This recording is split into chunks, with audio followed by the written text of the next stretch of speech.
আসসালামু আলাইকুম, কেমন আছেন সবাই? আজকের একটা খবর মনটাকে খুব খারাপ করে দিয়েছে। ফিলিস্তিন গণহত্যার পর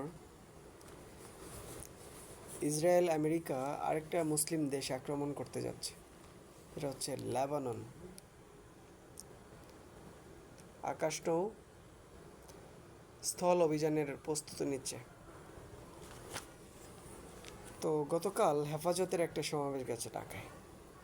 তো আমরা ভেবেছিলাম, কয়েকদিন ধরে আলোচনা হচ্ছিল যে লেবাননে ইসরায়েল আক্রমণ করতে যাচ্ছে আমেরিকার সাহায্যে। তো এই নিয়ে কোনো কথা হয়তো তারা বলবে। তো আমি খুব হতাশ হলাম।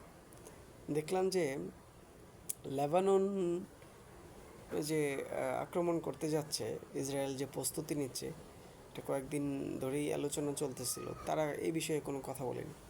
তারা শুধু প্রতিবেশী ভারত নিয়েই তাদের যে প্রতিবাদ অব্যাহত রেখেছিল। প্রতিবেশী দেশে কিছু হলেই তারা যেভাবে সরগরম হয়, মাঠ গরম করেন, সব কিছু অচল করে দেন।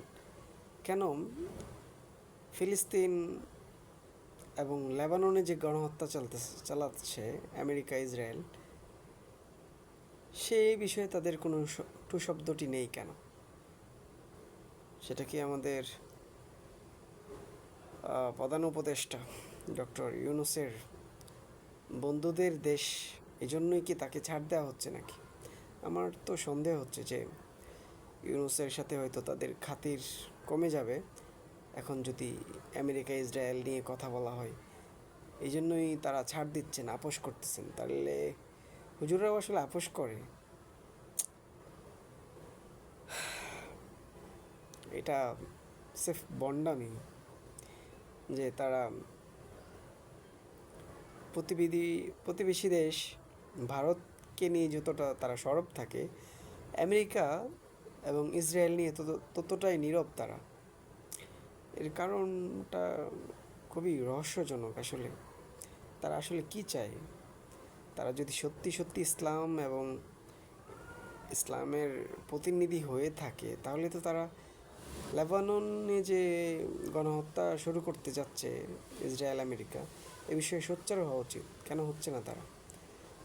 তাহলে কি, যে গ্রামে একটা প্রবাদ বাক্য প্রচলিত আছে, শক্তের বক্ত নরমের জম, হুজুরদের বেলা কি তাহলে এটা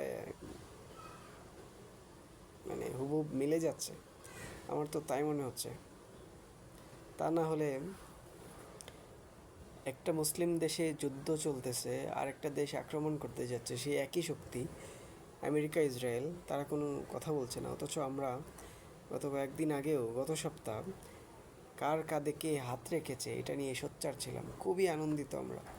কিন্তু এখন যে সেই বন্ধুটি, হাত রাখা বন্ধুটি মুসলিমদেরকে, একজনকে তাদের পক্ষে নিয়ে গণহত্যা শুরু করছে, এ বিষয়ে আমাদের কোনো বক্তব্য নেই। আমরা আসলে কি বিচিত্র আমাদের স্বভাব চরিত্র। আর আমাদের আসলে কি বলবো, আমরা